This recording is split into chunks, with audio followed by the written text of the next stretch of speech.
Hi ಸ್ವಾಗತ ನಮಸ್ಕಾರ ನನ್ನ ಚಾನಲ್ಗೆ ಮತ್ತೆ ಬಂದಿದ್ದಕ್ಕೆ ಸ್ನೇಹಿತ ಇಲ್ಲದ ಸಮಯಕ್ಕೆ ಅವರ ಮನೆ ಸೇರಿ ಅವರ ಸಹೋದರಿಯ ಬಾವಿಗೆ ಅಸತೊಟ್ಟು ಆನಂದ ಪಡೆದ ಕತೆ ಬಹಳ ಆಕರ್ಷಕವಾಗಿದೆ.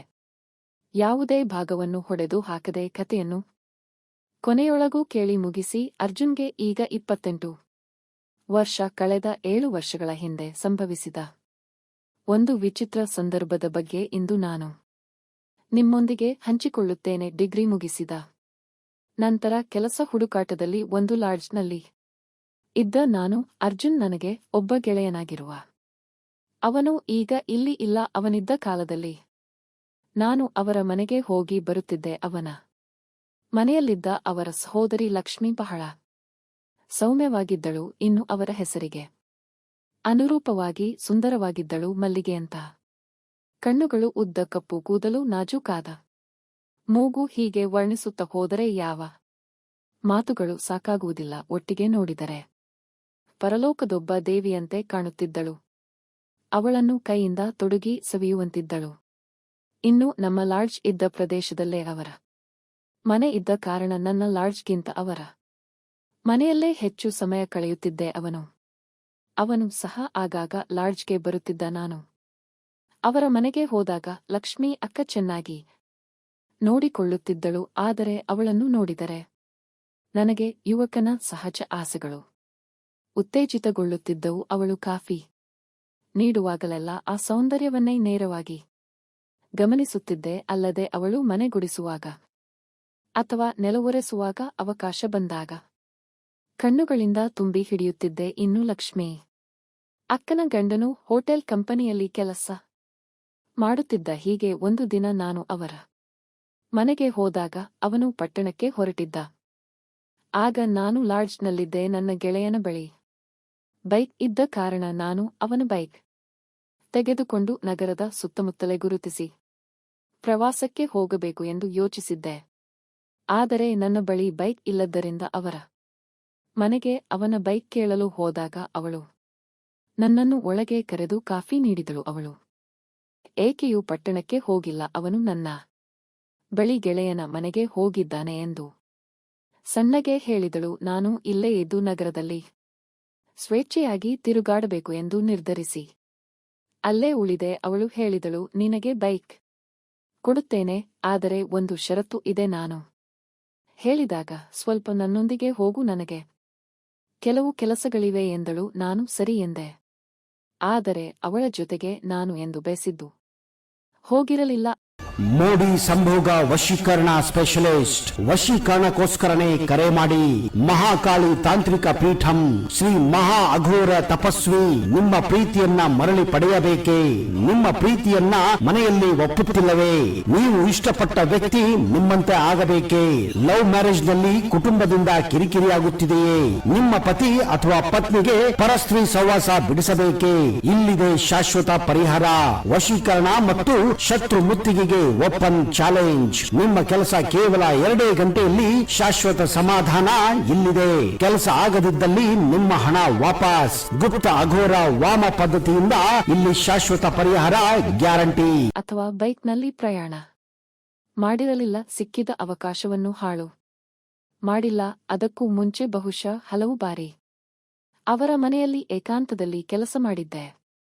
ಈಗ ಉತ್ತಮ ಚಾನ್ಸ್ ಬಂತು, ಏನು ಬೇಕಾದರೂ ಇದು ಒಳ್ಳೆಯದೇ ಎಂದು ಸಂತಸಪಟ್ಟೆ. ನಂತರ ನಾನು ಕಾಫಿ ಕುಡಿದು ಕುಳಿತಾಗ ಅವಳು ಸಿದ್ಧಗೊಂಡು ಬಂದಳು. ಅವಳನ್ನು ನೋಡಿ ನನ್ನ ಹೃದಯ ಉದ್ವೇಗಗೊಂಡು ಬಡಿದುಕೊಳ್ಳಲಾರಂಭಿಸಿತು. ಅವಳು ನೋಡಲು ಸಿನಿಮಾ ನಾಯಕಿಯಂತೆ ಕಾಣುತ್ತಿದ್ದಳು. ಅವಳ ಕಣ್ಣುಗಳು ತಾರೆಗಳಂತೆ ಹೊಳೆಯುತ್ತಿದ್ದವು. ಒಂದು ಕ್ಷಣ ನಾನು ಮೌನಗೊಂಡೆ. ನಾನು ಎಲ್ಲಿ ನಿಮ್ಮ ಗಂಡನನ್ನು ನೋಡುತ್ತಿಲ್ಲ ಎಂದು ಕೇಳಿದಾಗ ಅವಳು ಯಾರೋ ದೂರದ ಪಟ್ಟಣದಿಂದ ಕ್ಲೈಂಟ್ಗಳು ಬಂದಿದ್ದಾರೆ ಎಂದು ಹೇಳಿ ಹೊರಟಿದ್ದಾರೆ ಎಂದಳು. ಅವರು 1 ವಾರದಿಂದ ಮನೆಗೆ ಸರಿಯಾಗಿ ಬರುತ್ತಿಲ್ಲ ಎಂದು ಹೇಳಿ ಮುಖವನ್ನು ಕೆಳಗಿಳಿಸಿದಳು. ಆಗ ನಾನು 1 ವಾರದಿಂದ ಏನು ಸರಿ ಇಲ್ಲವೇ ಎಂದು ಆಲೋಚಿಸಿ ಅಲ್ಲಿಂದ ಎದ್ದೆ. ಆಮೇಲೆ ಸ್ವತಃ ಸರಿಪಡಿಸಿಕೊಂಡು ಬೈಕ್ ಹೊರಗೆ ತೆಗೆದು ಪೆಡಲ್ ಮಾಡಿದೆ. ಅವಳು ಹೀಗೆ ಏರಲು ಹೋದಾಗ ಸ್ವಲ್ಪ ಜಾರಿ ಹೋಯಿತು. ನಾನು ಅವಳನ್ನು ಹಿಡಿಯಲು ಹೋಗಿ ಕೈ ತಪ್ಪಿಸಿ ದೇಹದಿಂದ ಸ್ಪರ್ಶಿಸಿಬಿಟ್ಟೆ. ದೇಹದಲ್ಲಿ ಕರೆಂಟ್ ಹರಿಯುವಂತಾಯಿತು. ಅದನ್ನು ತೋರಿಸದೆ ಧೈರ್ಯದಿಂದ ಬೈಕ್ ಏರು ಎಂದೆ ಅವಳು. ನೀನು ಇದನ್ನೆಲ್ಲ ಹೇಳಿ ಏನೋ ಕಾಲು ಸ್ವಲ್ಪ ತಿರುಗಿತು ಅಷ್ಟೇ ಎಂದಳು. ನಾನು ಸರಿ ಬನ್ನಿ ಹೇಳಿ ಅಲ್ಲಿಂದ ಆರಂಭಿಸಿದೆ. ಆದರೆ ಹೊರಟುವಾಗ ಅವಳು ನನ್ನ ಭುಜದ ಮೇಲೆ ಕೈ ಇಟ್ಟಿದ್ದರಿಂದ ನನಗೆ ಒಂದು ರೀತಿಯ ಸುಖವಾಯಿತು. ಜೊತೆಗೆ ಬೈಕ್ ಚಲನೆ ಮಾಡುವಾಗ ಸಾಮಾನ್ಯವಾಗಿ ಬ್ರೇಕ್ ಹಾಕುವುದರಿಂದ ದೇಹ ಸ್ಪರ್ಶವಾಗುತ್ತಿತ್ತು. ಆದರೆ ಹೆಚ್ಚು ಬ್ರೇಕ್ ಹಾಕಿ ಎಲ್ಲವೂ ತಿಳಿದರೆ ಸಮಸ್ಯೆ ಎಂದು ರಸ್ತೆಯಲ್ಲಿ ಬ್ರೇಕ್ ಬಂದಾಗ ಮಾತ್ರ ಚೆನ್ನಾಗಿ ಬ್ರೇಕ್ ಒತ್ತುತ್ತಿದ್ದೆ. ಆಮೇಲೆ ಎಲ್ಲಾ ಖರೀದಿಗಳು ಮುಗಿದ ನಂತರ ಅವಳು ಬಾರೋ ಎಂದು ನಾನು ಯಾವಾಗಲೂ ಬಯಸಿದರೆ ಅಲ್ಲೇ ಊಟ ಮಾಡುತ್ತೇನೆ ಎಂದು ಹೇಳಿ ಒಂದು ರೆಸ್ಟೋರೆಂಟ್ ಗೆ ಕರೆದುಕೊಂಡು ಹೋಗಿ ಬೇಕಾದದ್ದನ್ನು ಆರ್ಡರ್ ಮಾಡಿ ತಿನ್ನುತ್ತಿದ್ದೆವು. ಅದೇ ಸಮಯದಲ್ಲಿ ಲಕ್ಷ್ಮಿ ಅಕ್ಕನ ಗಂಡನು ಯಾವುದೋ ಒಬ್ಬ ಸುಂದರ ಮಹಿಳೆಯ ಜೊತೆಗೆ ನಗುತ್ತಾ ರೆಸ್ಟೋರೆಂಟ್ನ ಮೇಲಿನ ಭಾಗಕ್ಕೆ ಹೋದರು. ಅವರನ್ನು ನೋಡಿದರೆ ಬಹಳ ಸ್ನೇಹಭಾವದಂತೆ ಕಾಣುತ್ತಿತ್ತು. ಬಹು ವರ್ಷಗಳಿಂದ ತಿಳಿದವರೆಂದು ಭಾವಿಸಿದೆ ನಾನು. ಗಮನಿಸಿದಾಗ ಲಕ್ಷ್ಮಿ ಅಕ್ಕ ಗಮನಿಸಿದಳು. ಈಗ ಇದನ್ನು ತಿನ್ನು ಎಂದು ಶೀಘ್ರವಾಗಿ ಹೇಳಿದಳು. ಆ ಸಮಯದಲ್ಲಿ ಲಕ್ಷ್ಮಿ ಅಕ್ಕನ ಗಂಡನು ಆ ಮಹಿಳೆಯ ಜೊತೆಯಿಂದ ಅಲ್ಲಿಂದ ಬೈಕ್ ತೆಗೆದುಕೊಂಡು ಹೊರಟರು. ಆಗ ಲಕ್ಷ್ಮಿ ಅಕ್ಕ ತಿನ್ನುವುದನ್ನು ಬಿಟ್ಟು ಬೇಗ ಬಾ ಎಂದು ಬಿಲ್ ಕೊಟ್ಟು ಅವರ ಬೈಕ್ ಅನ್ನು ಹಿಂಬಾಲಿಸು ಎಂದು ಹೇಳಿದಳು. ನಾನು ಬೈಕ್ ವೇಗವಾಗಿ ಚಲಿಸುತ್ತಿದ್ದೆ. ಆಗಾಗ ಮೆಲ್ಲಗೆ ಹಿಂದಿನಿಂದ ಸ್ಪರ್ಶವಾಗುತ್ತಿದ್ದಾಗ ಒಳಗೊಳಗೆ ಸಂತೋಷಗೊಳ್ಳುತ್ತಿದ್ದೆ. ಆದರೆ ಅದರ ಬಗ್ಗೆ ಹೆಚ್ಚು ಆಲೋಚಿಸುವಂತಿರಲಿಲ್ಲ. ಅವರ ಬೈಕ್ ಕೊನೆಗೆ ಬೇರೆ ಒಂದು ಪ್ರದೇಶದಲ್ಲಿ ಒಂದು ಮನೆಯ ಮುಂದೆ ನಿಂತಿತ್ತು. ಆಗ ಅವರು ನಗುತ್ತಾ ಒಳಗೆ ಹೋದರು. ನಾನು ದೂರದಲ್ಲಿ ಬೈಕ್ ನಿಲ್ಲಿಸಿ ಆ ಮನೆ ಸುತ್ತಲೂ ಸುಮ್ಮನೆ ತಿರುಗಾಡುತ್ತಿದ್ದಾಗ ಒಂದು ಕಿಟಕಿಯಿಂದ ಮಾತುಕತೆಯ ಧ್ವನಿ ಕೇಳಿಸಿತು. ಈಗ ಬೇಡವೇ ಎಂದರೆ ಏನು ಆಗಲ್ಲ ಬಾ ಎಂದು ಒಂದು ಧ್ವನಿ ಹೇಳಿತು. ಆಮೇಲೆ ಸ್ವಲ್ಪ ಸಮಯದ ನಂತರ ಚಪ್ಪಾಳೆ ಅಂತ ಶಬ್ದ ಮತ್ತು ವಿವಿಧ ಶಬ್ದಗಳು ಕೇಳಿಸತೊಡಗಿದವು. ಅದೆಲ್ಲ ಏನೆಂದು ವಿವರಿಸುವ ಅಗತ್ಯವಿಲ್ಲ. ನನಗೆ ಕೋಪ ಬಂದರೂ ಅಲ್ಲಿ ಏನಾದರೂ ಮಾಡಿದರೆ ಮಾನ ಹೋಗುತ್ತದೆ ಎಂದು ಸುಮ್ಮನಾದೆ. ಆಮೇಲೆ ಮನೆಗೆ ಹೋಗೋಣ ಎಂದು ಕೋಪದಿಂದ ಹೇಳಿದಳು. ನಾನು ಬಂದು ಬೈಕ್ ಚಲಿಸಿ ಅವಳನ್ನು ಮನೆಗೆ ಕರೆದುಕೊಂಡು ಬಂದೆ. ತಕ್ಷಣ ಅವಳು ಕಣ್ಣೀರು ಹರಿಸುತ್ತ ಒಳಗೆ ಹೋದಳು. ನಾನು ಸಾಮಾನುಗಳನ್ನು ತಂದು ಒಳಗೆ ಇಟ್ಟೆ. ಅವಳು ತನ್ನ ಕೋಣೆಯಲ್ಲಿ ಕಣ್ಣೀರಿನೊಂದಿಗೆ ಕುಳಿತಿದ್ದಳು. ನಾನು ಭಯದಿಂದ ಒಳಗೆ ಹೋದೆ. ಅವಳನ್ನು ನೋಡಿ ನನಗೆ ಬೇಸರವಾಯಿತು. ಬಿಡು, ಏನೋ ಕಾರಣ ಇರಬಹುದು ಎಂದೆ. ಆಗ ಅವಳು ಇವನೊಬ್ಬ ಬಂದ ಸಹಾಯ ಮಾಡಲು. ಈಗ ಬಾಯಿ ಮುಚ್ಚಿಕೋ, ಇಲ್ಲದಿದ್ದರೆ ನನ್ನ ಕೋಪ ನಿನಗೆ ಬೀಳುತ್ತದೆ, ನಿನಗೆ ಒಳ್ಳೆಯದಾಗಿರುವುದಿಲ್ಲ ಎಂದು ಹೇಳಿದಳು. ನಾನು ಮೌನಗೊಂಡೆ. ನಾನು ಮತ್ತೆ ಅವಳಿಗೆ ಬಿಡು, ಏನು ಮಾಡಲು ಸಾಧ್ಯವಿಲ್ಲ, ಆಗಿದ್ದು ಆಗಿ ಹೋಯಿತು. ಅವರು ಪಟ್ಟಣದಿಂದ ಬಂದಿದ್ದಾರೆ. ಒಳಗೆ ಏನಾದರೂ ಸಿನಿಮಾ ನೋಡುತ್ತಿರಬಹುದು, ಅದರಲ್ಲಿ ಏನಾದರೂ ಇದೆ ಎಂದೆ. ಆಗ ಅವಳು ಮತ್ತೆ ಕೋಪಗೊಂಡಳು. ಅವರು ಇಲ್ಲಿ ಎಲ್ಲವನ್ನೂ ಹಾಳು ಮಾಡುತ್ತಾರೆ. ಮನೆಯಲ್ಲಿ ನನ್ನನ್ನು ಬಿಟ್ಟು ಬೇರೆಯ ಜೊತೆಗೆ ಬೇರೆ ವ್ಯವಹಾರ ಮಾಡುತ್ತಾರೆ. 10 ತಿಂಗಳಿಂದ ನನ್ನ ಕಷ್ಟಗಳ ಬಗ್ಗೆ ಕೇಳಿಯೇ ಇಲ್ಲ. ಈಗ ಇಲ್ಲಿ ಹೊರಗಡೆ ಎಂದು ಮತ್ತೆ ಕಣ್ಣೀರಿನೊಂದಿಗೆ ಆರಂಭಿಸಿದರು. ಆಗ ನಾನು ಯಾಕೆ ಇಂತಹ ಸುಂದರವಾದವಳನ್ನು ಬಿಟ್ಟು ಬೇರೆ ಕಡೆಗೆ ಹೋಗುತ್ತಾರೆ? ಕೆಲಸ ಎಂದು ಸುಳ್ಳು ಹೇಳಿ ತಿರುಗಾಡುತ್ತಾರೆ. ನಾನಾಗಿದ್ದರೆ ಕಂಪನಿಯನ್ನು ಬಿಟ್ಟು ದಿನವಿಡೀ ಮನೆಯಲ್ಲೇ ಇರುತ್ತಿದ್ದೆ. ನಾನಾಗಿದ್ದರೆ ಬೇರೆಯೇ ಕತೆಯಾಗಿರುತ್ತಿತ್ತು. ಎಂತಹಾದರೂ ಎಂದೆ.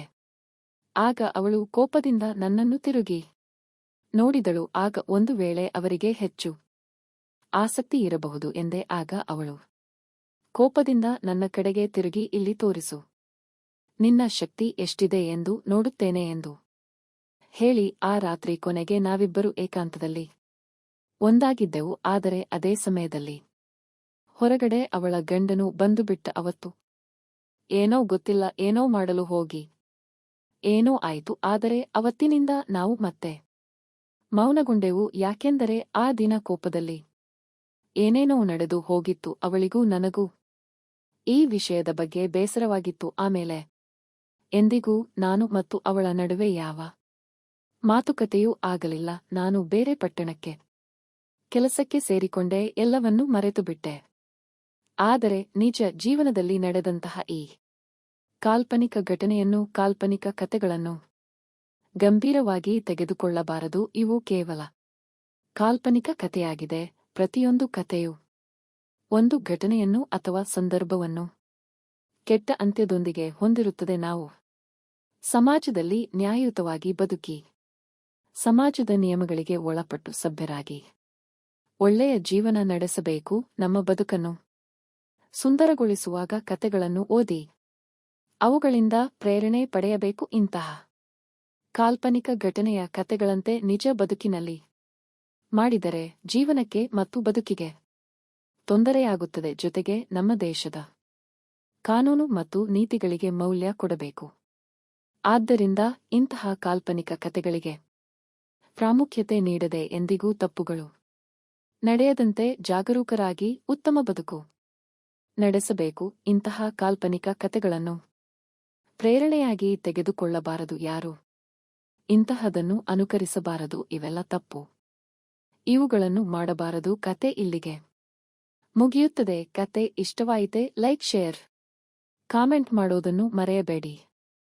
ಇಂತಹ ಇನ್ನಷ್ಟು ಆಕರ್ಷಕ ಕತೆಗಳಿಗಾಗಿ ನನ್ನ ಚಾನಲನ್ನು ಸಬ್ಸ್ಕ್ರೈಬ್ ಮಾಡಿಕೊಳ್ಳಿ. ಮೋಡಿ ಸಂಭೋಗ ವಶೀಕರಣ ಸ್ಪೆಷಲಿಸ್ಟ್. ವಶೀಕರಣಕ್ಕೋಸ್ಕರನೇ ಕರೆ ಮಾಡಿ. ಮಹಾಕಾಳಿ ತಾಂತ್ರಿಕ ಪೀಠಂ ಶ್ರೀ ಮಹಾ ಅಘೋರ ತಪಸ್ವಿ ನಿಮ್ಮ ಪ್ರೀತಿಯನ್ನ ಮರಳಿ ಪಡೆಯಬೇಕೇ? ನಿಮ್ಮ ಪ್ರೀತಿಯನ್ನ ಮನೆಯಲ್ಲಿ ಒಪ್ಪುತ್ತಿಲ್ಲವೇ? ನೀವು ಇಷ್ಟಪಟ್ಟ ವ್ಯಕ್ತಿ ನಿಮ್ಮಂತೆ ಆಗಬೇಕೇ? ಲವ್ ಮ್ಯಾರೇಜ್ ನಲ್ಲಿ ಕುಟುಂಬದಿಂದ ಕಿರಿಕಿರಿಯಾಗುತ್ತಿದೆಯೇ? ನಿಮ್ಮ ಪತಿ ಅಥವಾ ಪತ್ನಿಗೆ ಪರಸ್ತ್ರೀ ಸಹವಾಸ ಬಿಡಿಸಬೇಕೇ? ಇಲ್ಲಿದೆ ಶಾಶ್ವತ ಪರಿಹಾರ. ವಶೀಕರಣ ಮತ್ತು ಶತ್ರು ಮುತ್ತಿಗೆಗೆ ಓಪನ್ ಚಾಲೆಂಜ್. ನಿಮ್ಮ ಕೆಲಸ ಕೇವಲ 2 ಗಂಟೆಯಲ್ಲಿ ಶಾಶ್ವತ ಸಮಾಧಾನ ಇಲ್ಲಿದೆ. ಕೆಲಸ ಆಗದಿದ್ದಲ್ಲಿ ನಿಮ್ಮ ಹಣ ವಾಪಸ್. ಗುಪ್ತ ಅಘೋರ ವಾಮ ಪದ್ಧತಿಯಿಂದ ಇಲ್ಲಿ ಶಾಶ್ವತ ಪರಿಹಾರ ಗ್ಯಾರಂಟಿ.